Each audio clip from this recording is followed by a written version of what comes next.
Hi everyone, this is Ekaterina, and today I'll be talking about 7 different helping and counseling processes, which are described in the part 3 of the CPCAB model. So the CPCAB stands for Counselling and Psychotherapy Central Awarding Body, and in my previous 2 videos I already described to you part 1 and part 2, which was all about different levels of client problems and different dimensions of client problems. So today we will be talking about those 7 counseling processes, and I'll also explain how they overlap with the actual study program I'm doing this year for the Level 3 certificate in counseling skills. So I think many of us can agree that majority of the people who seek counseling do so because they want to achieve some sort of positive change in their life. Now, there obviously are cases when we are hinted to do some counseling by maybe our family members or our partners, when they think that we would benefit from maybe addressing some issues in our life. Or sometimes even schools can suggest that students seek counseling if they're struggling in their interaction with others or just following the school life. So there are instances when sometimes we could find ourselves in counseling even though we ourselves are not yet ready for that change or don't even agree that any change is necessary.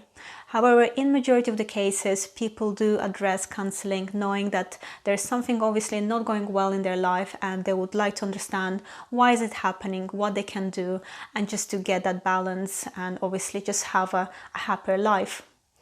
And it makes sense for us to maybe try to understand, well, what makes counseling more efficient, more successful? You know, it's one of those things you probably want to consider even before you start looking for a counselor. Because even though you might already kind of look for somebody specific based on your preferences, let's say, for example, you feel more comfortable talking to a male counselor or a female one, or you want a particular level of expertise, or you want a particular therapy model.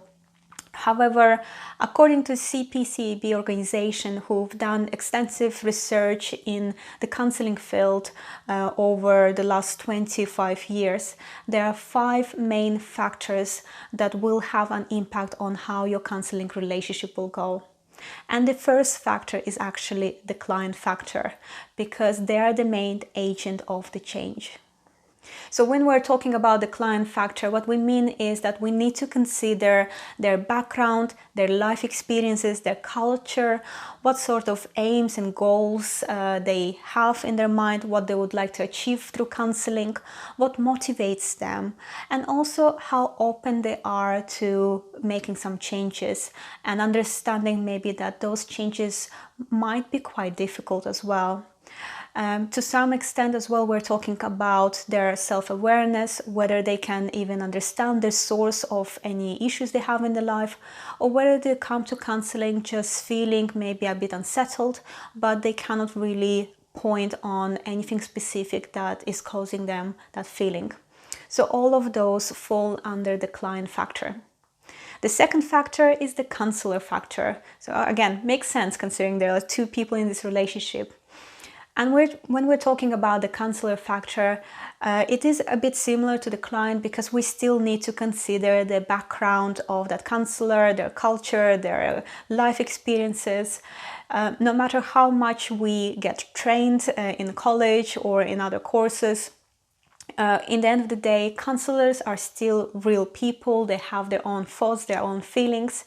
We obviously learn not to focus on them and just be aware of our feelings, be aware of maybe the differences between ourselves and the client. But, you know, we are all different to an extent as well. So when we're talking about the counselor's factor, we're also talking about the level of their involvement in the counseling process. So how exactly they get involved and which techniques they use and what style they have. And an interesting thing that I would like to share with you that I've noticed in my college classes is that even though everyone there receives the same material, we get taught by the same teacher, however, when we have our practical sessions, you can certainly see that every single student has a very unique style of counseling. And this is not really a bad thing because in the end of the day, all the clients will be also different. Each of them will be unique. They will have their unique needs and expectations from counseling. So it's nice that there's also a variety of counselors that can provide obviously different services. And what I mean by different services here is, for example, that some counselors prefer to do a lot of acknowledgement and praise the clients for every little step that they do. So obviously clients who might have very low self-esteem might benefit from having a counselor who points out the little achievements they do during the counseling relationship. On the other hand, I'm, for example, the type of a client who prefers to have just space to think out loud. So I value silences. And I think as a result, when I'm practicing my counseling skills, I also tend to give my clients more time to think. So I try to introduce silences into our conversation, and it works with some clients, meaning that it actually triggers them to reflect on what they've just said, or maybe add something on top of what they've just said. But again, it doesn't work with all the clients. Some clients, they just say one sentence and they go quiet and they wait for another prompting. So it's all about understanding which sort of style you need to adopt to different clients. So this all falls under the counselor's factor. Now, the third factor is the most crucial factor in the counseling relationship, and it's the relationship itself. It's all about building and maintaining that trusting relationship between the counselor and the client.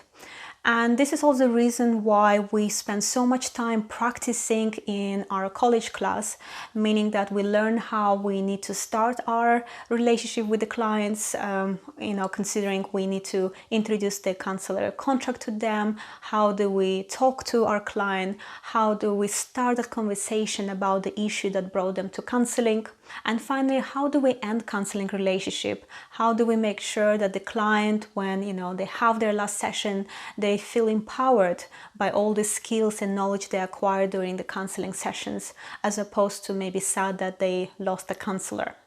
So the fourth factor, according to the CPCB, is the treatment factor. And it's all about the type of therapy the client gets and what sort of counseling skills obviously your counselor or skilled helper needs to apply, what sort of techniques they might also use during your sessions. So even though some clients are more familiar with, let's say CBT, for example, I think it's just there's so much information about CBT that people tend to just know this therapy model, but they might come to counselor thinking they need CBT, but later will find out that there's a different model that is much more suited to their needs.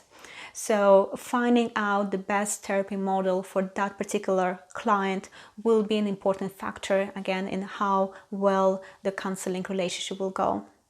And finally, we are talking about professional factor. So it's about the counselor following the ethical and professional framework. And it's also about so-called reflective practice. So the counselor's ability to give feedback, to receive feedback, and to reflect and obviously learn from that feedback. And again, it's another skill that we try to develop in our college classes. In fact, last year I've recorded a whole video about feedback and the importance of it. And certainly this year we continue practicing this skill by giving feedback to the other students, receiving feedback from those students, and reflecting on, well, do we agree, do we disagree, and what can we change? So what do we do with this information about different factors that can have an impact on the counseling relationship? Well, CPCB were able to put together 7 counseling and helping processes which are informed by those 5 factors.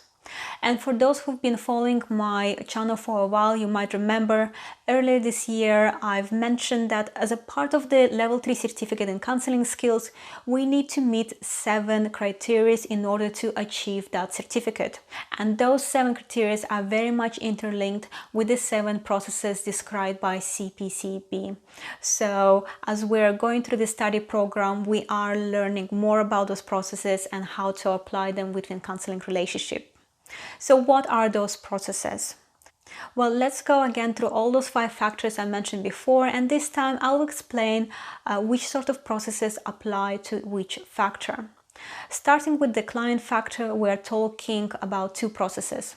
First of all, we need to learn how to work so that the client remains in the focus of our counseling relationship. In the end of the day, when you are doing counseling, it's not all about the counselor sharing their experiences or giving you advice or telling you their views on your particular problem, or even just asking questions out of curiosity. Truthfully, we do learn how to make sure that when we are in counseling session with our client, it's all about that other person, about their needs and what sort of support they need from us. Secondly, again, linked to the client factor, it's about working with diversity and difference. So as counselors, we have 3 core conditions we have to apply, which is empathy, congruence, and unconditional positive regard. So it's all about us recognizing that sometimes our thoughts, our opinions might differ from clients, but it should not stop us from working with those people and providing them that support they need. Now, thinking about the counselor factor, here we are talking about the process of developing and sustaining good self-awareness. Because we need to be fully aware, first of all, about our own mental state. We cannot support anyone if we ourselves are feeling very insecure or very upset. And secondly, we also need to recognize how much we're actually involved in the counseling process. Do we need to do more? Are we actually helping our client, or maybe they would benefit from having another counselor? So this all comes from very good self-reflection, and certainly in our classes we reflect every single week on how our classes went and what new things we learned and where we can improve. Moving on to the relationship factor, here again we have one process, and it's all about how to build and sustain a very good trusting bond with our clients. And for that reason, we have so many practical sessions where we learn, well, how do you introduce yourself to the client when they first walk into your office? How do you present counseling contract to them? How do you explain what will happen in the actual counseling room? So all those little nuances that we have to practice over and over so that we know how to best kind of greet our client, how to build that trust, and also how to end our counseling relationship in the best manner so that the client walks away feeling encouraged by all the skills, all the knowledge they acquired during the counseling process, as opposed to feeling upset and lost and sad that they're losing their counselor. So this is certainly another process that we are focused on.